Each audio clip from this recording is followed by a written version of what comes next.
আমরা যোগ্য শিক্ষক কিন্তু আমরা প্রতিবন্ধী, আমরা দৃষ্টিহীন শিক্ষক। চোখে আমরা দেখতে পাই না। সুপ্রিম কোর্টের রায়ে আমাদের দৃষ্টিহীন প্রায় ৬০ জন শিক্ষকের চাকরি চলে যায়। কিন্তু আমরা যদি পরীক্ষায় পাশ না করি এর দায় রাজ্য সরকার নেবে? আমরা ফেল করলেও কি মুখ্যমন্ত্রী আমাদের চাকরি ফিরিয়ে দেবেন?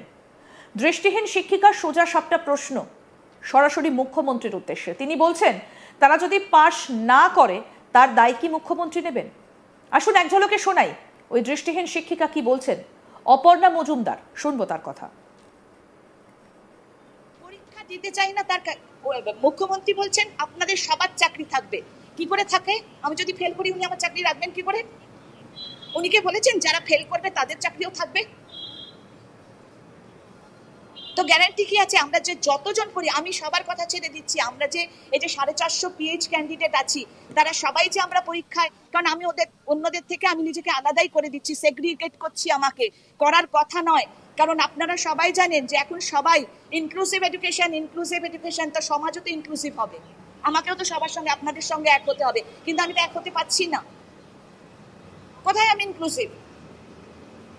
আমার সেই ইনক্লুসিভ করার জায়গা কোথায়?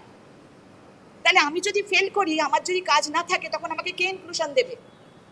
সমাজে কে কাজ দেবে আমাকে? ওই চায়ের দোকানে যদি আমাকে বলে যে মহিলাকে নেবেন, তো সে বললেন না দেবো না। তাহলে কোথায় চাকরি? পরীক্ষা দিলে সবাই পাশ করে যাবে, আর পরীক্ষা দিলে সবার চাকরি আছে কি করে মুখ্যমন্ত্রী বলতে পারেন? তা আমি যদি ফেল করি, আমি সবার কথা বাদ দিলাম, আমি ফেল করি, যদি আমার রাইটার এলো না, আমি পরীক্ষা দিতে পারলাম না, বা যেরকম রাইটার আমার দরকার ছিল সেরকম আমি পেলাম না, যে এলো সে ঠিক নয়, সে জানেই না কিভাবে রাইটারের সার্ভিস দিতে হয়। যে বাচ্চা ছেলেটি বা বাচ্চা মেয়েটি বসছে তার রাইটার সার্ভিস সম্বন্ধে কোনো ধারণা নেই, সে জানেই না রাইটার সার্ভিস কি। তাহলে সে যদি আমার পরীক্ষাটা ঠিক না দিতে পারে, যেখানে গোল্লা পাকানোর দরকার সেখানে না পাকিয়ে যদি অন্য জায়গায় পাকিয়ে, তখন আমি ফেল করব। তখন মুখ্যমন্ত্রী কি আমাকে বলবেন আপনারও চাকরি থাকবে? শুনলেন তো দৃষ্টিহীন শিক্ষিকার বক্তব্য। সুপ্রিম কোর্টের নির্দেশে এসএসসির 26,000 চাকরি বাতিল হয়েছে। সেই বাতিল চাকরিজীবীদের তালিকায় নাম রয়েছে তাদেরও। অপরাধ না করেও পাপের ভাগিদার হতে হচ্ছে তাদের।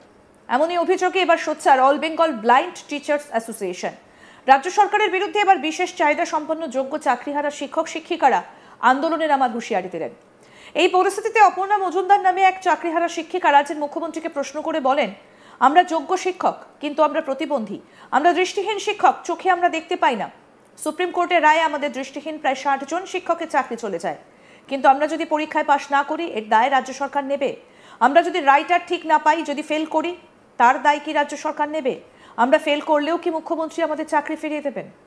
আর কি বললেন ওই চাকরিহারা শিক্ষিকা, আসুন শুনি। সবাই এক হলেও আমরা কিন্তু এক নই। আমাদের প্রবলেমগুলো, অসুবিধাগুলো অন্য টিচারদের থেকে একদম আলাদা। তারা যেমন বলছেন তাদের অনেক বয়স হয়ে গেছে ইত্যাদি ইত্যাদি, কিন্তু আমাদের প্রবলেমগুলো একদমই আলাদা এবং সত্যি জেনুইন। যেটা বললেন যে আমাদের বই, যে ব্রেল বই না হলে, এখনো সিলেবাস তো ডিক্লেয়ারই হয়নি যে কোন সিলেবাসে আমরা পরীক্ষা দেবো, সেই সিলেবাসটা আমাদের কাছে নেই। তাহলে সেই সিলেবাসের যদি ব্রেল বই না হয়, তাহলে আমরা পরীক্ষার জন্য তৈরি হব কি করে? তারপরে রাইটার সার্ভিস সম্বন্ধে কিছু বলা হয়নি, যে রাইটারের কি ক্রাইটেরিয়া হবে। কারণ আমরা এর আগে পরীক্ষা দেওয়ার সময় প্রচুর এই রাইটার নিয়ে আমরা ভুগি, কারণ এডুকেশন ডিপার্টমেন্টে সবার কাছে তারা রাইটার সম্বন্ধে তাদের কোনো ধারণা নেই। এক এক জায়গায়, এক একটা জেলায় এক এক রকম বলা হয়, এই নিতে পারবেন, ওই করতে পারবেন। তাহলে এখানেও সেই হবে, একদিনই পরীক্ষা হবে। তাহলে কারোর যদি রাইটার নিয়ে মানে অসুবিধে হয়, রাইটার যদি না পায়, রাইটার যদি আসতে না পারে, রাইটার যদি অসুস্থ হয়ে পারে, কোনো কারণে যদি আমি রাইটার না পাই, তাহলে আমার কি হবে? সেদিন আমি পরীক্ষা দিতে পারলাম না। আর প্রত্যেকবার আমার এটা একটা এতদিন কেউ এই কথাটা বলছেন না যে পরীক্ষা দিতে হবে, পাশ করলে চাকরি, ফেল করলে চাকরি নেই। এটা কিন্তু আপনারা কেউ জোর দিচ্ছেন না এই কথাটায়। আগে আমরা 16 সালে, 15 সালে, 14 সালে যা পরীক্ষা দিয়েছি, সেটা আমি চাকরি পাওয়ার জন্য পরীক্ষা দিচ্ছি। তার মানে আমার চাকরিটা, পরীক্ষায় যদি আমি পাশ না করি, আমার কিন্তু কিছু হারানোর নেই। আমি আরো 4টে পরীক্ষা দেব। আমি নিজে 5টা পরীক্ষা দিয়েছি, আপার প্রাইমারি দিয়েছি, 16 পরীক্ষা দিয়েছি, সেন্ট্রাল টেট দিয়েছি। তখন কিন্তু ব্যাপারটা আলাদা, আর এখন কিন্তু ব্যাপারটা টোটালি আলাদা। মানে আমি পরীক্ষায় পাস, আমার চাকরি আছে, আমি পরীক্ষায় ফেল, আমার চাকরি নেই। এটা কিন্তু এক হতে পারে না, অন্য পরীক্ষার সঙ্গে এটা কিন্তু হতে পারে না একরকম। এটা কিন্তু কেউ বলছে না। পরীক্ষা দিতে চাই না তার মুখ্যমন্ত্রী বলছেন আপনাদের সবার চাকরি থাকবে। কি করে থাকে? আমি যদি ফেল করি উনি আমার চাকরি রাখবেন কি করে? উনি কি বলেছেন যারা ফেল করবে তাদের চাকরিও থাকবে? তো গ্যারান্টি কি আছে? আমরা যে যতজন করি, আমি সবার কথা ছেড়ে দিচ্ছি, আমরা যে এই যে 450 পিএইচ ক্যান্ডিডেট আছি, তারা সবাই যে আমরা পরীক্ষায়, কারণ আমি অন্যদের থেকে আমি নিজেকে আলাদাই করে দিচ্ছি, সেগ্রিগেট করছি, আমাকে করার কথা নয়। কারণ আপনারা সবাই জানেন যে এখন সবাই ইনক্লুসিভ এডুকেশন, তো সমাজও তো ইনক্লুসিভ হবে, আমাকেও তো সবার সঙ্গে আপনাদের সঙ্গে এক হতে হবে, কিন্তু আমি তো এক হতে পারছি না। কোথায় আমি ইনক্লুসিভ? আমার সেই ইনক্লুসিভ করার জায়গা কোথায়? তাহলে আমি যদি ফেল করি, আমার যদি কাজ না থাকে, তখন আমাকে কে ইনক্লুশন দেবে? সমাজে কে কাজ দেবে আমাকে? ওই চায়ের দোকানে যদি আমাকে বলেন যে মহিলাকে নেবেন, সে বললেন না, দেবো না।